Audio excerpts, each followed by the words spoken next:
सभी को नमस्कार, गुड इवनिंग, सत श्री अकाल, राम राम। मैं डॉक्टर विशाल तनेजा आज एक नई क्रिएटिविटीज़ के साथ, एक नए प्रोग्राम के साथ, एक नए मोटिवेशनल कुछ वर्ड्स के साथ एक हम प्रोग्राम शुरू करने जा रहे हैं। और आज हमारे जो पहले गेस्ट हैं वो श्री गौरव बुलंदी जी, जो अबोहर से ही हैं। तो सबसे पहले तो मैं इनका स्वागत करूंगा हमारे पॉडकास्ट में, श्री गौरव बुलंदी जी। तो श्री गौरव बुलंदी जी अबोहर शहर में एकता कॉलोनी में रहते हैं जी। और इनके फादर साहब का जो नाम है श्री राजपाल बुलंदी जी। वैसे पेशे से ये बिजनेसमैन है जी। इनका जो फर्नीचर शोरूम है सौरभ फर्नीचर्स के नाम से मलोट रोड पर ही है। और काफी अपडेट किया है इन्होंने शोरूम को। तो वैसे तो इनका पुराना काम लकड़ी से ही संबंधित है, और पिछले कुछ 6 सालों से इन्होंने अपडेट करना शुरू किया। तो अगर आप बात करें तो पिछले 3 सालों से इन्होंने बहुत ही अच्छा अपना सेटअप जो है इन्होंने अपना अपडेट किया है। लेकिन हमारा पॉडकास्ट किसी बिजनेस को लेकर नहीं, एक मोटिवेशनल प्रेरणादायक जो हमारा यूथ है, छोटे बच्चे हैं, उनके लिए है। तो आप इसे देख भी सकते हो, मोटिवेशनल टॉक विद डॉक्टर विशाल तनेजा। तो बिजनेसमैन अक्सर पैसे के बारे में सोचता है कि मैंने पैसा कैसे कमाना है या अपने बिजनेस को कैसे ग्रो करना है। बहुत ही कम शख्स होते हैं गौरव बुलंदी जैसे जो सोचते हैं कुछ अपने शहर के लिए, जिनमें कुछ जज्बात होते हैं। तो ये बिजनेसमैन के साथ साथ एक पोएट भी है, एक कवि भी है। तो मैं फिर से इनका स्वागत करता हूं अपने पॉडकास्ट, जो हमारा आज फर्स्ट एपिसोड है, श्री गौरव बुलंदी जी का। पहले तो मैं सभी दर्शकों का जो विशाल जी का पॉडकास्ट देखते हैं उनका बहुत बहुत इनका इस शो में स्वागत है। नमस्कार, सत श्री अकाल। दूसरी बात मैं कहना चाहूंगा कि शहर में बहुत से लोग होते हैं, बहुत से इनके जानकार भी हैं, लेकिन विशाल जी ने मुझसे 2-3 बार बात की, कुछ सुना तो इनको लगा भी आपकी कुछ पोइमें या कुछ आपकी जिंदगी में जो उतार चढ़ाव आए वो दूसरों को इंस्पायर कर सकते हैं। इन्होंने मुझे यहाँ बुलाया और इस काबिल समझा कि मैं आप सब लोगों के रूबरू हो सकूं। सबसे पहले तो मैं विशाल जी का धन्यवाद करना चाहता हूँ। पॉडकास्ट को शुरू करते हुए मेरा जो इनसे सबसे पहला सवाल है, सर आप बिजनेसमैन तो हैं ही, लेकिन बिजनेसमैन के साथ साथ जो आप लिखते हैं, क्योंकि हमने जब दिवाली का प्रोग्राम किया था तो हमने आपकी कविता सुनी। तो आप में ये जो लिखने की जो एक कला है, ये क्रिएटिविटी है, ये कब आप में आई? सर देखा जाए तो मैंने बहुत अर्ली एज में, मेरा एक फ्रेंड था मेरे साथ, काफी उसकी मतलब इंटीमेट से हम, अच्छा मेरा दोस्त था। तो उसको पता नहीं कुछ जिंदगी में ऐसे हालात आए कि उसको सुसाइड करना पड़ा। तो इसने मेरे दिल को काफी हर्ट किया। उसके बाद मैंने लिखना शुरू किया। 2 लाइनें मैं आपको उसकी सुनाऊंगा कि कैसे मेरी जिंदगी में ये कविता रूपी आशीर्वाद जो परमात्मा है क्या वो मुझे मिला। तो मैंने सर ऐसे लिखा था बेसिक से भी, एहो जही केड़ी परेशानी उस पल होई होगी, जान ही देनी पै गई, ऐ जी केड़ी गल होई होगी। इस तरह दी तां कोई मुश्किल ही नहीं बनी जेड़ी ना बैठ के हल होई होवे, तैनू मेरे दोस्ता बस एहसास नहीं सी, जिंदे पिछे छड़ गयो गल इन्नी खास नहीं सी। वैसे तो देखो, जिंदगी में हर शख्स के कोई ना कोई ऐसा वाकया जरूर होता है जो उसके दिल को चोट पहुंचा जाता है और उसके जज्बात जाग जाते हैं। तो एक ऐसा ही वाकया इनके दोस्त के साथ हुआ। उसने सुसाइड किया और गौरव जी के जो जज्बात जागे और उन्होंने अपने जो जज्बात है पहली बार पेज पे उतारे और उन्होंने आपको जो लाइनें सुनाई। तो आपकी जो पहली कविता थी हाँ जी वो आपने किस मुद्दे पर और किस चीज को देख के लिखी थी? सर, मैंने पहली जो अपनी, जिसको हम कह सकते हैं पोइट्री, ये तो मेरे एक जज्बात थे जो मैंने कागज पे उतारे दुख में, या जैसे भी कह लो, वो मैंने इंस्पायरिंग थी मेरी पाकिस्तानी पोइट्री।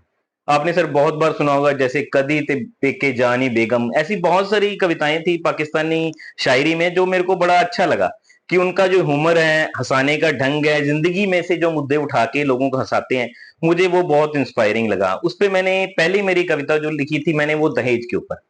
उसमें भी आप कहेंगे कि एक घटना उसमें भी इन्वॉल्व है, क्योंकि मेरा कोई रिश्तेदार था उसको, क्योंकि आज से 15-20 साल पहले दहेज को लेकर बड़ा क्रेज था लोगों में। शादी करते थे तो तभी करते थे भी अभी मुझे कार मिलेगी। तो उस पे मैंने अपनी पहली पोइम लिखी है जो आज तक लोग पसंद कर रहे हैं। उसमें कार थी, पोइम का नाम था कार।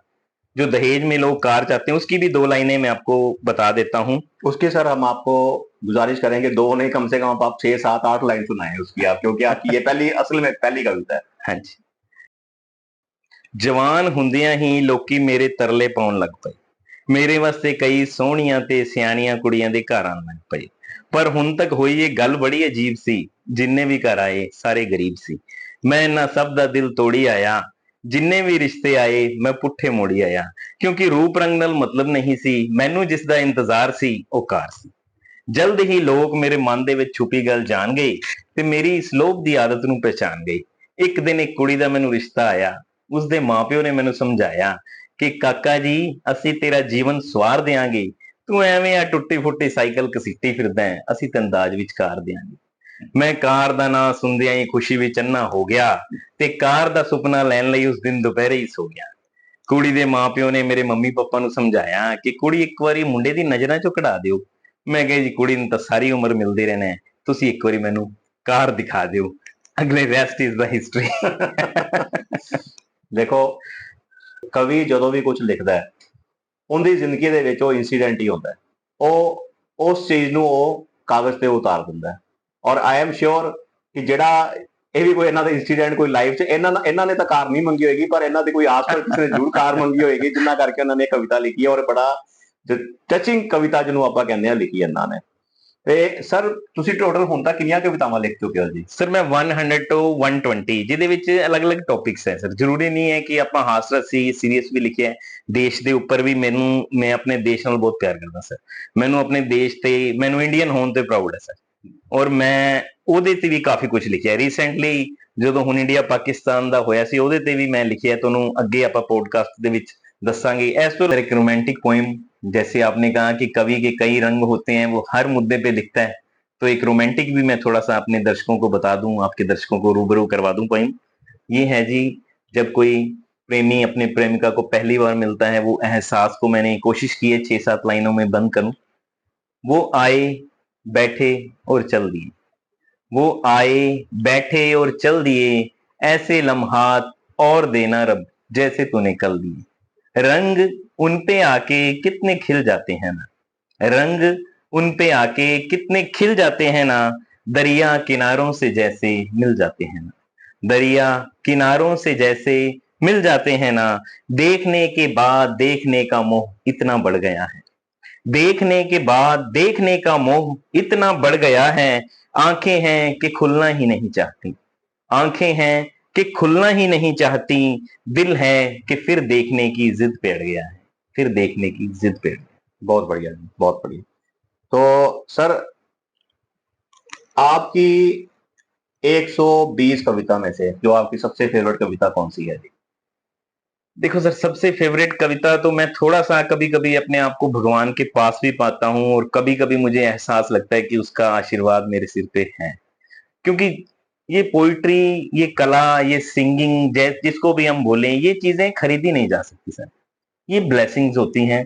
अब मैं कहूँ कि मैं बैठे बिठाए लिख लेता हूँ, कोई टॉपिक दिमाग में आता है, कैसे हो जाता है, ये सब उसका आशीर्वाद है सर। मैं इस काबिल नहीं था, इतनी पोइमें लिख पाता, इतने टॉपिक पे सोच पाता, मैं अपने आप को इतना काबिल नहीं मानता। तो कुछ पोइमें मैंने भगवान पे भी लिखी हैं, उसको मैं थोड़ा सा आगे आपको पेश करूंगा कट कर। जो गौरव जी, इनकी जो मेरे को सबसे अच्छी बात लगी, बिजनेसमैन तो है ही ये, बिजनेसमैन का एक कवि कविता लिखना या एक कवि जैसा माइंड होना, वो बड़ा एक मतलब जो कहते हैं ना, बड़ा रेयर कॉम्बिनेशन है। तो इनके जो अपने शहर को लेके भी जो आज इतने मुद्दे खड़े हो चुके हैं, उनको लेके भी इन्होंने लिखा है। मतलब एक बिजनेसमैन जो अपने बिजनेस को संवारने के लिए, या मतलब ठीक है बात सब करते हैं, लेकिन उसको एक कवि के कविता के रूप में उसको देना, वो एक बिजनेसमैन के लिए मैं कहता हूँ बड़े एक सल्यूट करने वाली बात है। एक बड़े ही मतलब एक आप सोच नहीं सकते भी इसके लिए जो एक वर्ड्स है ना वो मतलब प्रॉपर वर्ड्स मैं दूं वो नहीं चीज है। तो सर आप मेरे को ये बताओ जो आपके शहर के लिए जो मुद्दे हैं हाँ जी। उसके लिए आपने क्या लिखा है अभी तक? कोई 2-4 लाइनें आपने जो आपका लेटेस्ट आपको लगता हो भी हाँ शहर जी। है बिल्कुल। उसके लिए, या आपने पंजाब के लिए लिखा हो या अपने बिल्कुल। देश के लिए लिखा हो। मैं तो कहूंगा आप शहर के लिए बताओ, वो सुनाओ आप हमारे व्यूअर्स को जी। सर शहर के लिए वैसे तो ये मुद्दा अकेला हमारे शहर का नहीं है, ये पूरी स्टेट का मुद्दा हो चुका है, वो है नशों का मुद्दा। देखिए, ना तो कोई पॉलिटिशियन चाहता कि मेरा यूथ इस तरह नशों में जाए, ना कोई पेरेंट्स चाहते, ना कोई यूथ के फ्रेंड्स चाहते कि मेरा फलाना फ्रेंड या वो नशों में चला जाए। लेकिन पता नहीं ये समय ही ऐसा आ चुका है कि नशों के अंदर लोग जा रहे हैं, तो उस पे 2-4 लाइनें मैं कहूँगा कि नशिਆਂ ਦੇ ਵਿੱਚ ਗਰਕ ਹੋ ਗਿਆ, ਸ਼ਹਿਰ ਮੇਰਾ ਹੁਣ ਨਰਕ ਹੋ ਗਿਆ। ਨਸ਼ਿਆਂ ਦੇ ਵਿੱਚ ਗਰਕ ਹੋ ਗਿਆ, ਸ਼ਹਿਰ ਮੇਰਾ ਹੁਣ ਨਰਕ ਹੋ ਗਿਆ। ਪੀ ਪੀ ਕੇ ਜ਼ਹਿਰ ਚਿੱਟਾ ਨਵੀਂ ਪੀੜ੍ਹੀ ਦੇ ਦਿਮਾਗਾਂ ਦੇ ਵਿੱਚ ਫਰਕ ਹੋ ਗਿਆ। ਵੇਖ ਤੜਫਦੇ ਜਵਾਨ ਪੁੱਤਾਂ ਨੂੰ ਕਾਲਜੇ ਮਾਵਾਂ ਨੇ ਸਾੜੇ ਨੇ। ਰੱਬਾ ਮੇਰੇ ਪੰਜਾਬ ਦੇ, ਰੱਬਾ ਮੇਰੇ ਸ਼ਹਿਰ ਦੇ ਹਾਲਾਤ ਬਹੁਤ ਹੀ ਮਾੜੇ ਨੇ, ਬਹੁਤ ਹੀ ਮਾੜੇ ਨੇ।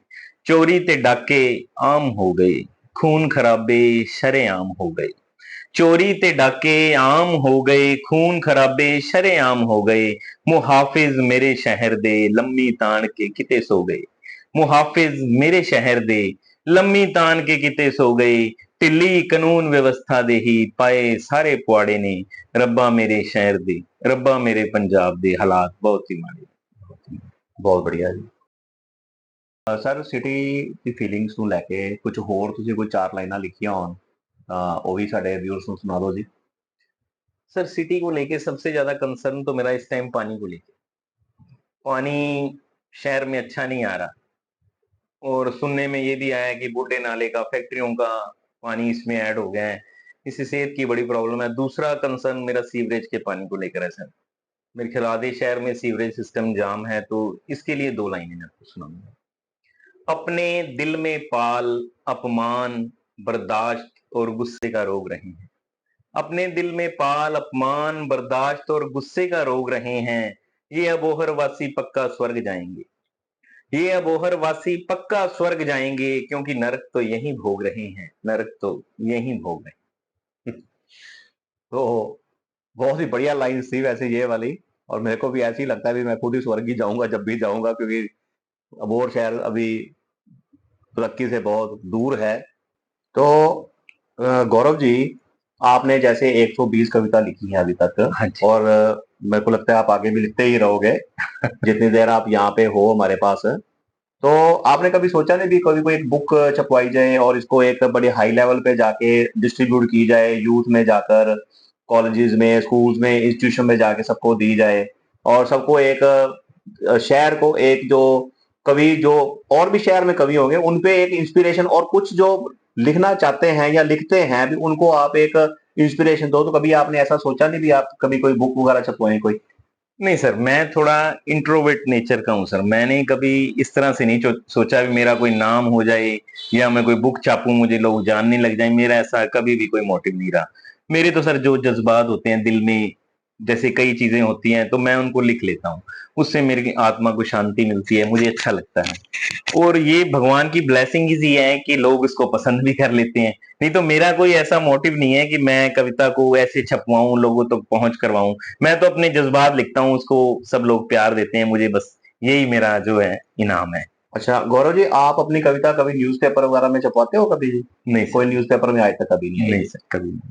तो गौरव जी, मैं आपसे एक चीज जरूर चाहूंगा कि आप अपने जो टैलेंट है जो आपका ये इससे लगता जुलता कोई आप एक संदेश, कोई मोटिवेशन, कोई यूथ के लिए, आजकल की पीढ़ी के लिए, कुछ अबोर के लिए कुछ आप देना चाहते हो? सर मैं यूथ से ये कहना चाहूंगा कि पहले तो आप नेगेटिविटी छोड़ें, क्योंकि आजकल का ना यूथ, उसमें सब्र नहीं है, धैर्य नहीं है। वो चाहते हैं कि जैसे हमने काम में हाथ डाला उसमें कामयाब हो जाए। ऐसा सर कभी नहीं होता। परमात्मा ने आपको एक चीज दी है, मेहनत, जिसको हम हार्ड वर्क बोलते हैं। Practice and practice makes a man perfect. अगर ये चीज ना होती, अगर आते ही हमें सक्सेस मिल जाती, तो इन चीजों की, हार्ड वर्क की तो कोई नाम ही ना होता, कोई नाम ही ना लेता। और दूसरी बात सर है, आजकल के यूथ है ना जो बहुत जल्दी डिमोटिवेट हो जाता है। देखिए, अब कोई भी काम आप शुरू करेंगे ना, जाते ही आपको सफलता नहीं मिलेगी, जाते ही वो काम आपको, उसके लिए पहले आपको देखना पड़ेगा उसमें डीमेरिट्स क्या है, मेरिट्स क्या है। और दूसरी बड़ी बात है सर, आजकल के युवा अपने देश को बहुत ज्यादा क्रिटिसाइज करते हैं। मैं इसको लेके उनसे ताल्लुक, मतलब इस बात से मैं उनकी बिल्कुल रिलेट नहीं करता, क्योंकि सर देखो, इंडिया एक ऐसी कंट्री है, इसको अपने आप में इसमें कई कंट्रीज हैं। देखिए, इंडिया में हर तरह का मौसम है, हर तरह की लैंग्वेज है। आप शिमला चले जाएं, अलग फीलिंग है, दार्जिलिंग चले जाएं, अलग फीलिंग है, मसूरी चले जाएं, अलग फीलिंग है। इतनी आपको वैरायटी किसी कंट्री में नहीं मिलेगी, आप चाहे जहां मर्जी चले जाइए। यहाँ सोसाइटी है, जो लोग एक दूसरे की मदद करने के लिए आते हैं। मेरे को नहीं लगता कि बाहर आपको इस तरह का माहौल मिल पाएगा। और सबसे बड़ी बात, अगर ये इतना ही बुरा कंट्री होती, इतना ही बुरा देश होता, तो हमारे गुरु पीर, हमारे इतने बड़े अवतार श्री रामचंद्र जी, श्री कृष्ण जी, गुरु नानक देव जी, वो यहाँ आते ही क्यों? अगर जिनको हम मानते हैं, जिनके मंदिरों में माथे टेक रहे हैं, और उन्हीं की बात हम मान नहीं रहे, उसी धरती को हम क्रिटिसाइज कर रहे हैं। सबसे पहले तो अपनी सोच बदलिए, उसके बाद फिर आपको देखिए ये मिट्टी आपको क्या सोना उगा के देती है। बहुत बढ़िया जी। तो आपका कहने का मतलब है भी, गुरदास मान का एक गाना आया था कि जेड़े मुल्क दा खाइए उसका बुरा ना मनिए ना। बिल्कुल सही बिल्कुल है सर, ऐसे ही। बिल्कुल सही। तो मैं ये आपकी जो, ये तो युवा के लिए संदेश हो गया जी। बिल्कुल।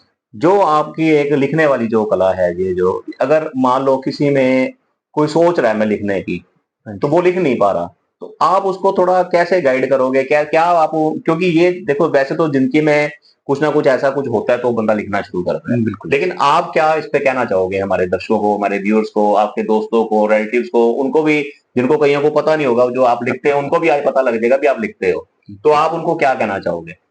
सर मैं तो ये मानता हूँ, जो मेरा पर्सनल एक्सपीरियंस है, कि हमको सेंसिटिव होना बहुत जरूरी है, इमोशनल होना जरूरी है। चाहे वो जानवर को लेके हो, चाहे इंसान को लेके हो, चाहे कंट्री को लेके हो, हम ना सेंसिटिव नहीं है सर, हम इमोशनल, हमारे अंदर से इमोशन मरता जा रहा है, इसलिए हम क्रिएटिविटी से दूर होते जा रहे हैं। जब हम सोचते हैं, जैसे मान लो अपना देश है, उसकी किसी मुल्क के साथ लड़ाई लग रही है, अगर हम उसको फील करेंगे भी हमारा प्राइम मिनिस्टर कहाँ जा रहा है, क्यों जूझ रहा है, या हमारा जो युवा है नशे में क्यों जा रहा है, या कोई भी चीज है, कोई, अब गली में गाय है, गाय भूखी जा रही है, डोगी है, उसको कुछ मिल नहीं रहा, जब तक हम इन चीजों से खुद को रिलेट नहीं करते ना, क्रिएटिविटी आनी बड़ी मुश्किल है सर। इसके लिए हमें सेंसिटिव, और सबसे बड़ी बात इमोशनल होना जरूरी है। वो लोग आजकल कहने लगे इमोशनल फूल हैं, लेकिन ऐसा कुछ नहीं है। प्रैक्टिकल आप जितने मर्जी हो जाओ, अगर गॉड प्रैक्टिकल हो गया तो हमारा क्या बनेगा सर? वो भी इमोशनल है, उसको पता है अभी इन बंदों ने जो पाप किए हैं, इससे अब खुद नहीं छूट पाएंगे, इसलिए वो दया करता है। अगर वो भी हमारी तरफ प्रैक्टिकल हो जाए, इमोशनल हो जाए ना, तो हमारा बनेगा कैसा? तो इससे पहले कि हम आज का अपना पॉडकास्ट खत्म करें, जो आज मैंने ये एक पॉडकास्ट शुरू किया है, या आप कह लो सिंपल, आप कुछ हमारे जो अबोर शहर के जो गेस्ट हैं, जो वो जो आएंगे आपसे बातें करेंगे, वो मेरा सिर्फ इतना मोटिव है आपके रूबरू करवाने का, कि अभी ना हर तरफ नेगेटिविटी फैली हुई है।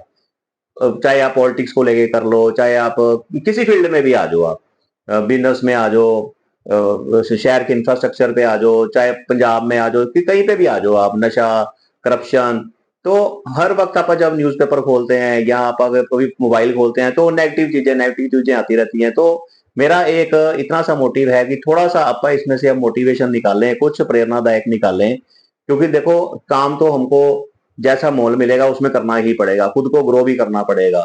हम तो ग्रो जितना करना चाहते थे कर चुके हैं, लेकिन आने वाली जो पीढ़ी है उनको हम थोड़ी सी, अगर हमारी बातों में से कुछ एक बात वो अडॉप्ट कर लेते हैं, तो शायद इस चीज को करने का हमारा प्रयास सफल हो जाए।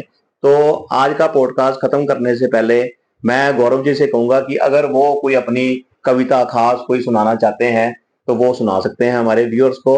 आप चाहे देख के बोल लो जी, चाहे आप ओरली बोल लो, इससे पहले कि हम अपना पॉडकास्ट आज का खत्म करें जी। तो ये कविता है मेरी सर, भगवान के ऊपर, गॉड के ऊपर, परमात्मा कह लीजिए, जो हम सबको देता है, उसकी पावर से हम चल रहे हैं। भूल जाता हूं अक्सर मैं तेरी देनदारियां, और आलम ये है कि तू जताता भी नहीं। भूल जाता हूं अक्सर मैं तेरी देनदारियां, और आलम ये है कि तू जताता भी नहीं। हाथ मिलाने से पहले मैं बंदों को 100 बार परखता हूं। हाथ मिलाने से पहले मैं बंदों को 100 बार परखता हूं, तू पूरी कायनात दे देता है और आजमाता भी नहीं।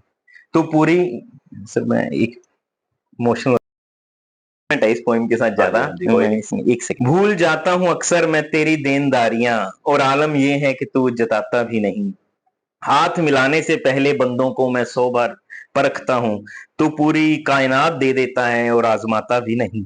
सैकड़ों का दान करके हजारों को सुनाता हूं, सैकड़ों का दान करके हजारों को सुनाता हूं, तो तू लाखों दे देता है और बताता भी नहीं। दे सॉरी सर। देता होगा ठोकरें तू फकत संभल जाने को, वरना गिरे हुओं को तू उठाता भी नहीं। लिखकर सिर्फ 4 लाइनें अपना नाम शामिल करना नहीं भूलता, लिखकर सिर्फ 4 लाइनें अपना नाम शामिल करना नहीं भूलता। तो इतना बड़ा रचनाकार और एक तखल्लस तक लगाता भी नहीं, इतना बड़ा रचनाकार और एक तखल्लस तक लगाता भी नहीं। तेरे ही नाम पे लूट रहे हैं बंदों को, तेरे ही नाम पे लूट रहे हैं बंदों को, लूटने से पहले उनको बचाता भी नहीं। जब भी देखी तेरी लाठी बेआवाज देखी, जब भी देखी तेरी लाठी बेआवाज देखी, करने से पहले चोट तू शोर मचाता भी नहीं, करने से पहले चोट तू शोर मचाता भी नहीं। विज्ञापन का जमाना है, विज्ञापन का जमाना है, हर नुस्खा अपनाना पड़ता है। विज्ञापन का जमाना है, हर नुस्खा अपनाना पड़ता है। तू अपनी ही चीज को अपनी नहीं कहता, तू अपनी ही चीज को अपनी नहीं कहता। यहां तो दूसरों की पर भी हक जमाना पड़ता है, यहां तो दूसरों की पर भी हक जमाना पड़ता है। मुखोटे लगाकर सभी कुछ ले जाते हैं, मुखोटे लगाकर सभी कुछ ले जाते हैं, और तेरी बारी नहीं आती। दुनिया बनाने वाले तुझे दुनियादारी नहीं आती, तुझे दुनियादारी नहीं आती। बहुत बढ़िया जी, बहुत बढ़िया। तो थोड़े से जज्बाती हो गए हमारे आज के गेस्ट गौरव जी। तो होता ही है जी, किसी ना किसी जो जो लाइनें होती हैं, जो कविता कोई दिल से निकली होती है, तो बंदा उससे जुड़ा होता है जी। अगर कुमार विश्वास की बात करें तो वो भी कभी कभी कविता मैंने शुरू शुरू में देखा था ना, वो बोलते बोलते ना उनकी भी आंखों में पानी आ जाता था जी। तो कोई ऐसे वाक्य होते हैं जिंदगी में। तो आज का ये पॉडकास्ट जो था हमारा, आज जो एक मोटिवेशनल टॉक थी हमारी इनके साथ, गौरव जी के साथ, तो बड़ी अच्छी रही। और एक बिजनेसमैन के साथ और एक पोएट के साथ आज मिलना आपको कैसा लगा, तो कृपया हमें जरूर बताना। देखो, एजुकेशनिस्ट, टीचर्स या बकरे फौज के जो होते हैं वो अक्सर लिखते हैं, लेकिन बिजनेसमैन बहुत कम होते हैं जो ऐसे लिखते हैं। तो हम यही कामना करते हैं कि ये ऐसे ही लिखते रहें और लोगों को ये एक प्रेरणा दें लिखने की, क्योंकि लिखना बड़ा जरूरी है। और अगर मान लो बच्चे किसी उम्र पे भी लिखना शुरू कर देते हैं, तो हिंदुस्तान तो आपको पता है एक ऐसा मुल्क है जहां से ना जाने कितने कवि, मतलब पूरे संसार में उन्होंने अपना नाम एक बनाया है। तो हो सकता है ये किसी के गुरु बन जाए और वो आगे जाके ग्रो कर जाए। तो बहुत बहुत धन्यवाद। थैंक यू सर आपका आने के लिए जी। Thank you. तो आगे मिलते रहेंगे जी। Thank you, have a good day, bye bye.